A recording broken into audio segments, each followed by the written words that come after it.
Welcome back. And if you guys made it this far, I'm pretty sure it's because you've already watched my Renaissance Act 1 video. If not, you guys can check it out right over here. I wanted to talk a little bit about all of Beyonce's eras that are associated with her albums.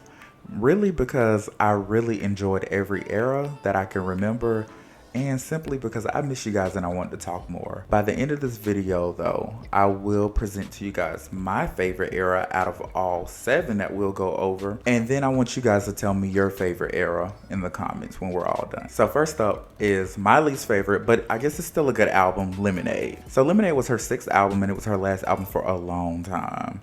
I don't even think we really count the one she did with Jay-Z or the one she did with Disney, but it was the last body of work by herself, and that dropped in 2016 along with the movie that she presented on HBO titled Lemonade, the movie, I think. The very first sign of promotion Beyonce did for the album was dropping the lead single Formation a day before the Super Bowl that same year.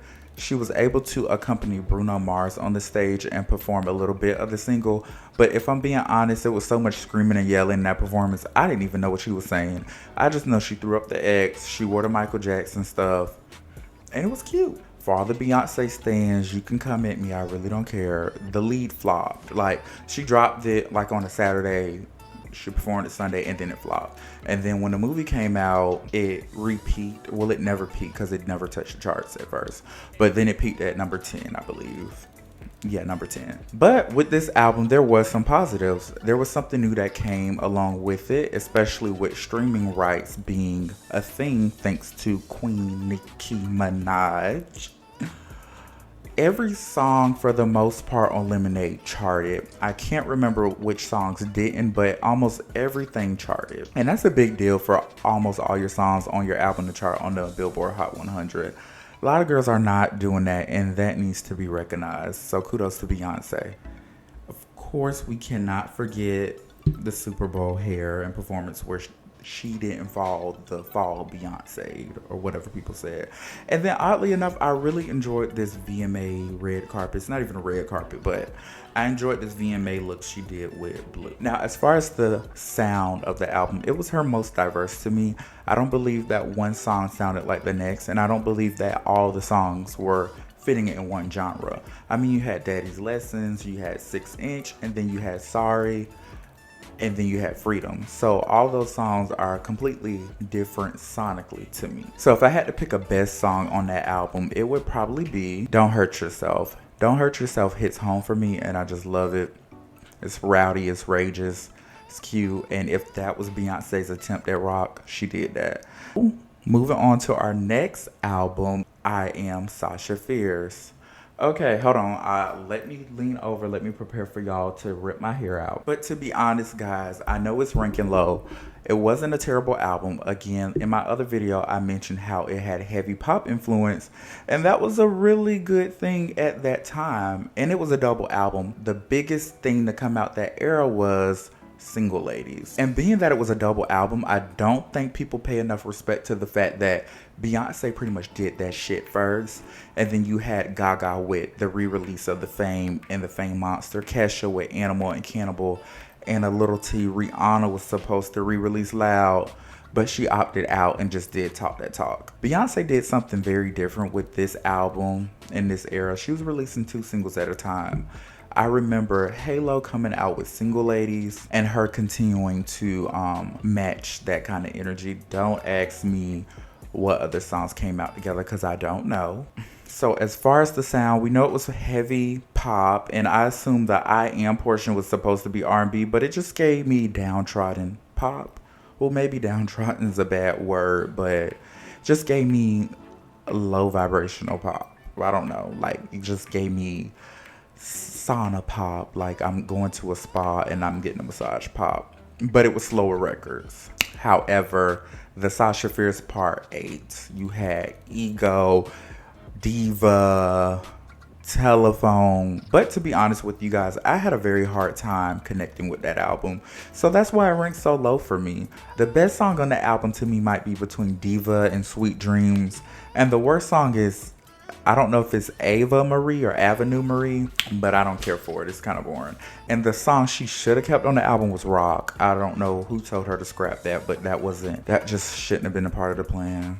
Number 5 is her debut era, Dangerously in Love. I put this at number 5 because, again, similar to I Am, I had a hard time connecting with it. Not because it wasn't a good album, just because I was not old enough to understand the era all the way. I think when it came out, I was just a wee little chap, so I don't really know. The saving grace with this debut era is not only did it have 2 number 1s, but it has some top 10s too. And that is a big deal, and that is impressive for a solo artist in their very first album. Now granted, she did have about 3 or 4 albums in a group, but for her to go off alone and match that success, the girls just are not doing that.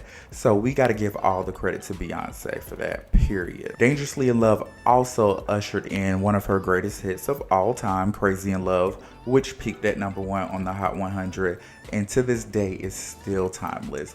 Honestly, you can probably still bump that record and it doesn't sound dated, dry, lame, nothing. Now, sonically, this introduction to who Beyonce was, I don't believe that it was what she wanted to do completely. It was heavy R&B, but in a way, I feel like it was faceless. I didn't really feel like this is what she wanted to do. And I think it became evident by the time we get to 4. But right now, we're on the debut, so we'll stay there. I will say the best songs to me on this album will be With You, as well as Crazy in Love. And then the worst song to me is probably Hip Hop Star. I had a hard time connecting with that. Yeah, it was just very Texas, like very cowboy, cowgirl, yeehaw. So I didn't like it, but it's a great body of work nonetheless. All right, so 4. Beyonce's stripped down, vulnerable, liberating album. I don't know if it's that liberating, but it's very stripped down. It definitely took a huge turn from her pop roots in I Am Sasha Fierce, and we got to see more horns like we did in B-Day, but this time it felt like Beyonce had a bigger hand in production, which would make sense considering this is the same era she decided to cut ties with her father when it came to management. Now, 4 did happen to receive a movie special on MTV titled Year 4. I know we all saw that. It wasn't overhyped. It was hyped correctly. I think where it fell flat for me was the lead. I wasn't crazy about the lead, which 4 happens to be one of my favorite albums, but the lead, Run the World, just failed to connect with me. Honestly, I feel like Run the World might have been a record ahead of its time, because I got a strong feeling that if she dropped Run the World from 2019 till now, it would bump. But it didn't really take initially, and I think it's taken later on. It just didn't take, and it happens to be her lowest charting lead single, coming in at 29, and that's just so not like Beyonce, but it is Beyonce. So she had a top 30 lead, it was stripped down, and it just kind of matched the vibe that Beyonce didn't care to appeal to an audience that she really didn't want to sell to. So when you factor that in, that the audience she probably was working towards selling to don't really care about the charts, just good music, we have to overlook Run the World and its low charting. It's not that big of a deal. However, the album itself did go number 1. Now, of course, in this era, we can't forget the iconic baby reveal when she said, "I want y'all to all know the love that's growing inside of me." And then for my true Beehive fans, do you know about that Glastonbury performance? Because she killed Run the World in that Glastonbury performance. If you haven't seen that Glastonbury performance, you need to go type in on YouTube 2011 Beyonce Glastonbury performance, because she ate that. If I had to say the best songs on this album, it would be a grudge match between Party, I Care, Start Over, and Countdown. Yeah, Countdown. Oh my God, I love Countdown. Countdown deserved more than what it got. I don't know what song overshadowed Countdown, but Countdown is a number 1 in the motherfucking streets, okay? And then the worst song is Love on Top. Now moving on to Beyonce's 3rd best era, and let me go ahead and get my hair ready, because I know y'all about to be dragging me for this one. But I don't care. Her third best era to me happens to be her most latest era, Renaissance. What? This is gonna separate the boys from the men right here. This is gonna be the whole this is where I'm probably gonna get drugged. Y'all, yeah, this is gonna be the part where this is just gonna be it. Renaissance comes in third best because the album as it stands, I do believe the album right now is being carried by social media, timing, and fans. It was a good thing she released during Pride Month, but yeah, it's just kind of carried by all of those things right now. I really don't feel like Parkwood is doing their part. Parkwood is parked in a parking lot and not on the run with J and B. However, Renaissance did see a new number one, a new solo number one for Beyonce with the lead single Break My Soul going number one once the album released. I still think it's a little fishy that Beyonce could not claim a number one off rip, but you got other artists who aren't as good who got a number one debut. I don't know. This is our queen of music. That's never gonna sit right with me. I will say the album is still charting. It's still in the top 10. A lot of the album cuts are still on the chart. We also have Cuff It that's currently rising. Sister Girl still hasn't given us no visuals or nothing, so I don't even really know what we're doing, but we're doing something. So right now we got her on the white horse or the disco horse, half naked. She looked good though, but half naked, hair crimped, lips cherry. I always like this picture. Like if she was sitting on the disco ball, now she inside the disco ball. I don't know how I feel about these devil horn leotard, but it'll do. I don't know if this is a disco ball or step. Oh, I guess it's steps, but it looked like she jumped inside a disco ball. And then of course we got this big collage here of a bunch of looks that fans are speculating to be visual components, but we just don't know. A lot of people are thinking it's clickbait, like she just dressed up just to take these pictures, but I don't know. I hope it's visuals. Please be visuals. We're so used to it. So being that this era is still going on, we're gonna give it a little slack, but because it's carried on how it has, I don't think this is her best era. However, I do believe that this is one of her greatest eras. Fair? If it's not fair, oh well. There's only 2 more eras left. Well, there's a multitude of eras you guys can surmise could be my top 2. But before we go there, I would like to mention one specific era and honorable mentions. So I definitely don't really count Everything Is Love as a Beyonce era completely, being that it was a joint album. But it was a joint album and she lent her vocals on every track. Now some of my favorite songs from the album is Friends, Nice, Boss, and Heard About Us. The lead single Ape Shit was cool, and I still haven't heard, what is that song like on Tidal, Exclusive Salute? Maybe somebody can give me their Tidal login and I can hear it. And if you guys already heard it, let me know how Salute sounds, because it sounds like it's lit, but I have no means to listen to it. Now, the second best era to be me is B-Day. Yes. Okay. Woo. I know some B-Day. I know the girls who rock with B-Day finna go up, and I know the people who rock with Sasha Fierce go hate, because I don't know what's the beef between B-Day and Sasha Fierce, whatever. But B-Day is her second best era to me because it was an expansion of Dangerously in Love done the right way. I feel like we were able to hear more adult themes in B-Day, and it was a clear separation from DC3. And that's something I feel like Dangerously in Love failed to do, separate itself from DC3. So with B-Day, it's the more grown up Beyonce who's her own person. Now, as far as looks on B-Day, we're gonna provide her some slack because they just didn't know, they didn't really know what, I don't know. I'm no fashionista, but I think these looks were hot during that time, but looking at it now, it's a hot, hard pass.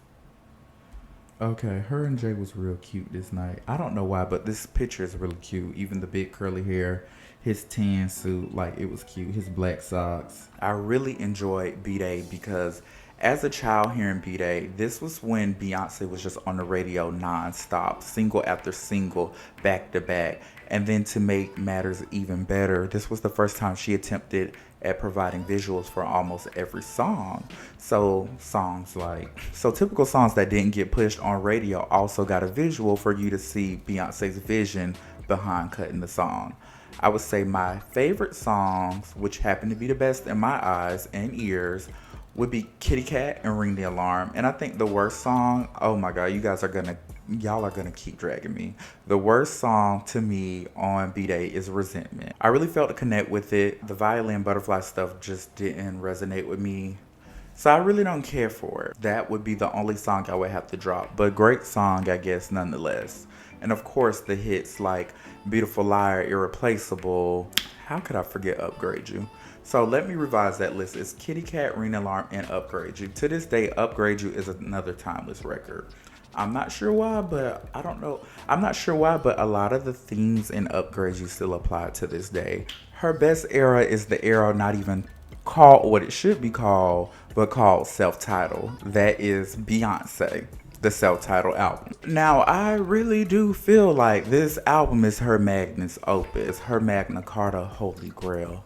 I do truthfully believe with every fiber in my being that there will not be a artist in our generation to top what Self-Titled did December 13th, 2013. Okay? This album caused so much controversy. This woman did no promotion prior to the album. December 13th, she dropped the album. I remember I woke up and I saw Beyonce drop 14-song album with 17 videos to accompany. And I was like, I seen it last night, but I didn't really believe it because this was that era where we still was using our computers to put music on our phones, and we had to use iTunes if we had iPhones. I know my girls who had iPhones back then know. But we had to still use iTunes, so I definitely saw it. I didn't believe what I saw, and then it sunk in that, wow, she just dropped the fucking album. She did a digital drop, no promotions. From there, it was a domino effect. You had underqualified artists doing surprise drops when they should have promoted them. We won't say any names because we do not get nasty here. But we had some girls who should have sat that one out. However, back to the album, I do believe this body of work solidified her place as a great and a legend in the industry. Of course, we have the Super Bowl performance at the beginning of that era. We did not know what we had in store at the end of the year. And then, of course, we have the ramen noodle hair. This was a meme for years to come. Like, Beyonce did that. The fact that Beyonce coined so many phrases from this album alone, I woke up like this, flawless. It was a masterpiece, and I am extremely proud of her. And then she wasn't even done. She came back with 7-Eleven, and she just kept going. She went on tour. Beyonce successfully broke the internet with this era. And the funny thing is, the music did not even get old by the time we got to Lemonade. I was actually content and fed by Beyonce for 3 whole years. Isn't that crazy? As far as the best songs on this album, I do believe Drunk in Love, Jealous, Blow, No Angel, Partition, Flawless Remix are the best songs on the album. Oh, and Ghost/Haunted too. Now, the one song I think I just could not get into would be 7-Eleven. And in addition to 7-Eleven, Superpowers. Those both were hard passes to me, so I'm just going to deem them as the worst songs. Although they weren't bad, they just didn't connect with me. So now that you guys have heard all 7 of Beyonce's major album eras, and you guys had to hear my personal favorite, sound off in the comments and let me know if you agree with my list or if you feel like there's other albums that should be before albums, and what's your favorite Beyonce album?